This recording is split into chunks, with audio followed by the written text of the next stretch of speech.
la santé des gens que j'aime, à leur bonheur, à leur plaisir, que jamais la peur ou la peine ne les empêche de sourire, que les parfums du sud s'envolent. Et oui, à la santé des gens que j'aime après la Covid, ça fait du bien. C'est signé Patrick Bruel, ça vient de sortir, le single. Merci Patrick d'être encore avec nous ce matin. Alex Jaffray n'a pas pu s'empêcher de vous préparer. C'est pas un test, c'est un petit... Comment on appelle ça en fait? Alors, un c'est jeu les musiques de la vie de Patrick. Ça va durer 3h50, je vous préviens tout de suite, ça va être extrêmement long. Il vous faut avez des qu'on trucs rende prévus avant derrière? 13h. Il faut qu'on rende avant 13h. Ouais. On est bien. Ouais, à 13h. dispo. À dispo. Impeccable. Bon esprit. 4 cafés, s'il vous plaît. C'est l'addition.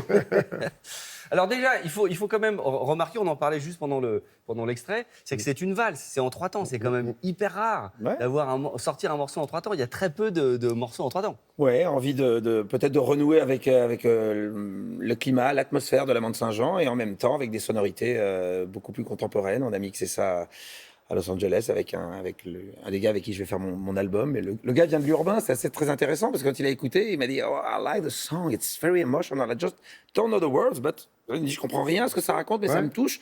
Il me dit "Yeah, let's go."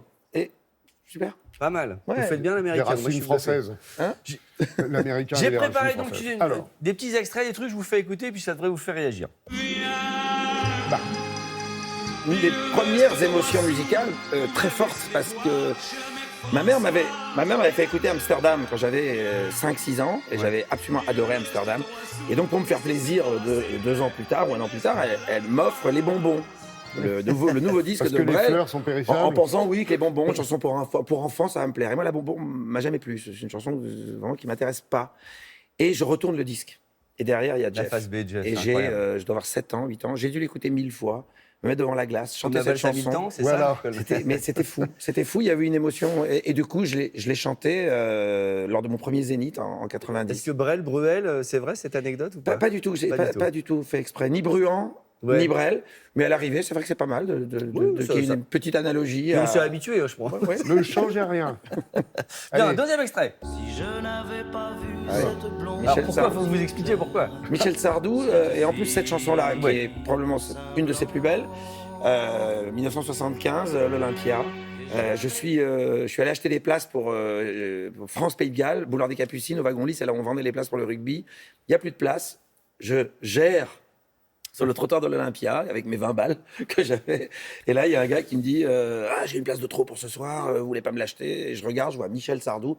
À l'époque, pas la musique que j'écoute. Vraiment, à part, c'est comme la maladie d'amour. L'été dernier, il y a eu des slows sympas. Allez, ok, tiens, j'y vais.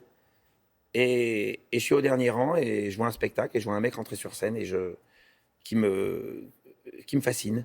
Il y a un charisme, il y a une présence, il y a un échange avec le public, il y a quelque chose qui se passe. L'envie de la scène est venue de là? Et l'envie de faire de la scène est venue de là. Ouais. Ouais. Et pourtant, j'avais vu des concerts avant qui m'avaient donné envie de chanter devant ma glace ou donné envie de m'identifier. Ouais. Mais là, il y a quelque chose qui me pousse. Et 12 ans plus tard, je vais pénétrer sur la scène de l'Olympia. Et j'y penserai. Et c'est vrai que Sardou a toujours été là. C'est incontournable. On avance dans le temps? Ouais. Ça, c'était... Quel âge la découverte? Parce qu'il y a eu Led Zeppelin, mais il y a eu les Stones. La découverte des Stones, c'est très tôt. C'est ma maman qui, quand j'ai 6 ans, m'emmène au magasin pour acheter un disque. Et j'ai le droit de choisir mon 45 tours. Et j'hésite. J'hésite entre Michel, Ah ouais? des Beatles qui vient de sortir, et Satisfaction qui vient de sortir. Ouh, Et j'hésite. Stones. Et j'hésite. Ah oui, alors moi, c'est très Le très clash. vampire. Moi, non, mais le seul point commun à ça, c'est quoi? C'est l'émotion. Il n'y a que vous qui avez vécu ce duel. Hein. Si t'es touché, t'es touché. C'est vrai. T'es touché. Et donc, elle me dit, grand seigneur, ma maman, prends les deux. Donc, je prends les deux, évidemment. Les Stones vont beaucoup compter pour moi, à plein d'égards. Je pense que Mick Jagger est définitivement le plus grand, tant sur le plan professionnel que sur le plan humain. C'est un homme extraordinaire. Et en 73, les Stones sont interdits en France, comme tu le sais, pour des raisons sur lesquelles on n'a pas besoin de revenir.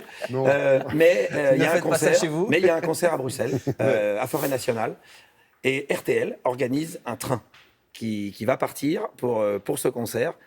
C'est 50 balles. Je pars avec un copain à moi qui a le même âge que moi, on a 14 ans, hein, mais avec le grand frère. On part tous les trois sans rien dire, ni à nos parents, ni à personne. Ah ouais. On part à Bruxelles et on va voir les Stones à Forêt Nationale. Et donc la grosse claque. C'est une des plus grosses claques. Avec Stevie Wonder en 80 au Palais des Sports, je pense que c'est les deux plus grosses claques que j'ai eues en concert. Il nous reste 1 minute. Une minute, on Avant le JT. Non, vas-y. Allez. Envoie. Je réponds. De faire ce job, certains soirs. C'est Gérard. Mais bien sûr, mon ami. Bien Léger. sûr, Gérard, qui a écrit ce dernier titre aussi. Bien sûr. Gérard Presburbic, avec qui je renoue, avec qui on a écrit tellement de chansons, et qui là, avec Félix Gray, se sont attelés pour écrire à la santé des gens que j'aime. C'est les retrouver avec Gérard et quel Ouais, c'est bonheur. bien. Cette longue collaboration, c'est incroyable, cette longue fidélité avec des hauts, des bas, des trucs. Cette mais- très longue amitié surtout. incroyable. Et voilà, c'est la famille, ce sont des frères. Un petit dernier ou pas? Allez, sûr. vite fait.